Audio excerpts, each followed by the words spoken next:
Okay, I hope that everybody can hear me well. Greetings to all the Engineering Dean's Institute attendees. My name is Eugene Olevsky, and I'm the Dean of the College of Engineering at San Diego State University. So in lieu of these closing remarks, I would like to first provide a brief overview of the today's EDI. I would like to remind you that this first day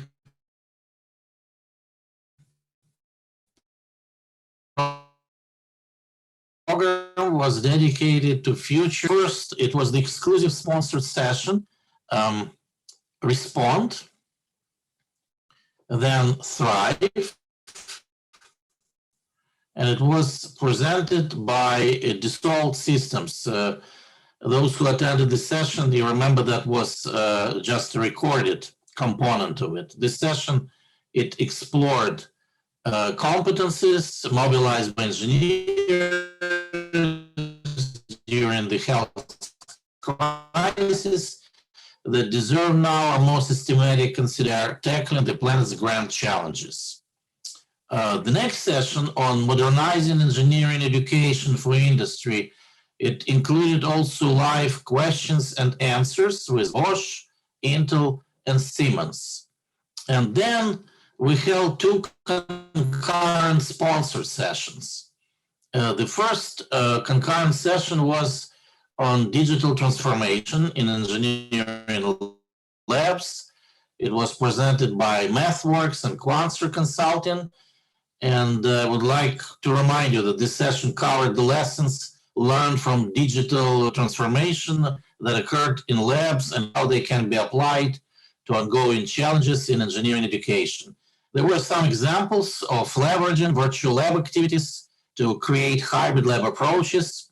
And there was also a demonstration of a virtual lab and the associated workflows. It was conducted using MATLAB, Simulink, Quanser Interactive Labs, and also an important component was the real hardware involved. Then there was a second concurrent sponsored session, which was on ensuring equitable student success through peer mentorship. It was a case study with Mentor Collective and the University of New Haven. This session included the discussion on how providing students with the right mentor relationships at the right time helps foster a sense of belonging with their college and in turn boosts retention rates, helps mobilizing the alumni base, and more.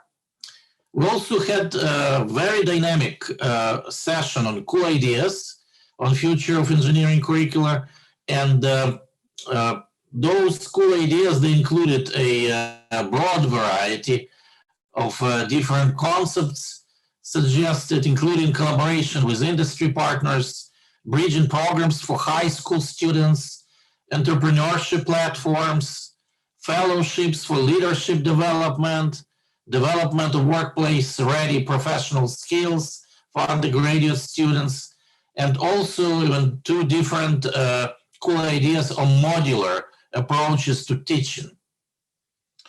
And then ABET question and answer session was held by Joe Sussman from ABET and Jeff Ray from Western Carolina University.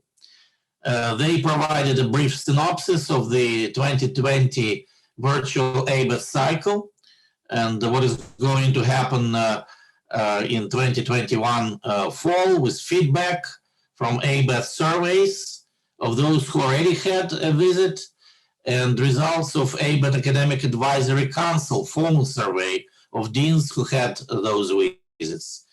And as I mentioned before, they also laid out the 2021 accreditation format. And then, of course, they opened up to hear from the EDI attendees, from you, on your experiences and feedback for improvements. So that was a brief overview of the today's program.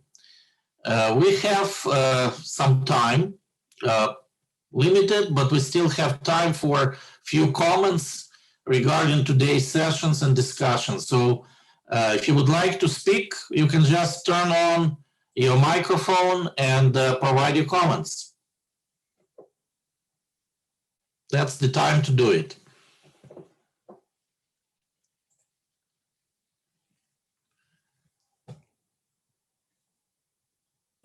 Perhaps I can just say thank you to the committee who put the schedule together under these really difficult times. Today was really engaging, and I know the rest of the week will. So thank you so much. Thank you. I'll second Sharon's thoughts there. Thank you so much for putting together this great agenda. Really enjoyed the ABET session, and we just finished ABET. So when Joe said they killed it, they really did a great job. So if anybody's coming up on their ABET visit, it really does go very smoothly. Thank you, Eugene. Thank you. Any other comments? So if no other comments, then in the end of today's program, I would like to remind you that the second day program of the EDI starts tomorrow. It will be on Tuesday, April 20 at 8 a.m. Pacific time, or at the East Coast, it will be 11 a.m. And it will be dedicated to inclusive engineering success enablers. So we look forward to seeing you tomorrow morning. I wish everybody a nice rest of the day. Thank you very much. Bye, everybody. Thanks a lot. Thank Great you, everybody. session.